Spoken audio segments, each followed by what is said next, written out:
Assalamualaikum warahmatullahi wabarakatuh. Jumpa lagi dengan para calon mahasiswa Indonesia tahun 2024. Teman-teman sekalian, saya akan membahas sebuah pembahasan ya dari panitia SNPMB. Mereka memberikan sebuah rilis yang cukup membuat kita penasaran ya. Panitia SNPMB itu bongkar tahap pembuatan soal SNBT. Kira-kira teman-teman penasaran? Kita akan simak sama-sama ya bagaimana soal SNPMB itu disusun dan dibuat serta kemudian diujikan ke teman-teman sekalian. Nah, ujian tulis berbasis komputer SNBT akan kembali diadakan tahun ini. Penasaran dengan tahap pembuatan soal SNBT? Simak di sini.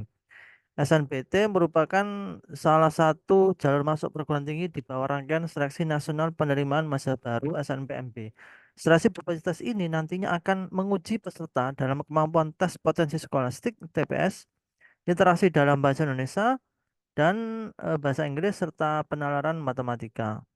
Nah, soal-soal SNBT juga dikenal dengan tingkat kesulitan yang cukup tinggi. Dasar khususnya, soal SNBT dibuat khusus oleh ahli-ahli di bidang mereka. Benarkah demikian? Kita akan simak bareng-bareng. Untuk menjawab rasa penasaran, kita akan simak bareng-bareng ya. Dibuat sejak SNBT tahun sebelumnya. Ismaini membongkar tahap pembuatan soal SNBT dari tahun ke tahun. Ia menjelaskan jika soal-soal SNBT dibuat setelah SNBT tahun sebelumnya berakhir. Dimulainya sejak SNBT tahun 2003 itu berakhir. Sudah dirancang untuk 2024 ini. Ujarnya dalam SMP bersiap ikuti SNPMP 2024 yang disiarkan langsung di YouTube Kandiput RI Kamis kemarin ya 14 Maret. Karya tenaga ahli.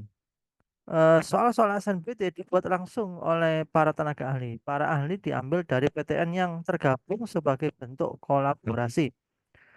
Uniknya, para pembuat soal tidak tahu jika soal mereka akan digunakan atau tidak. Dengan persetujuan pembuat soal, mereka hanya melakukan store soal kepada tim yang akan melakukan pembobotan.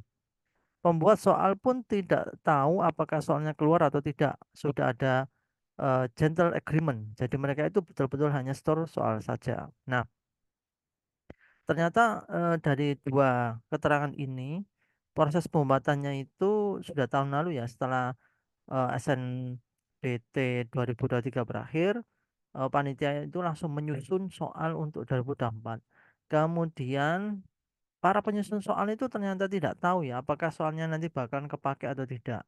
Sehingga secara tingkat objektivitasnya masih tetap terjaga dan para pembuat soal juga tidak bisa memprediksi apakah soalnya kepake atau tidak. Yang menentukan soal yang terpakai atau tidak adalah tim penyusun soal. Nah, panitia pembobotan soal. Setelah para ahli yang buat soal melakukan store, panitia lain akan melakukan pembobotan soal. Mereka juga akan membagi soal ke dalam paket-paket.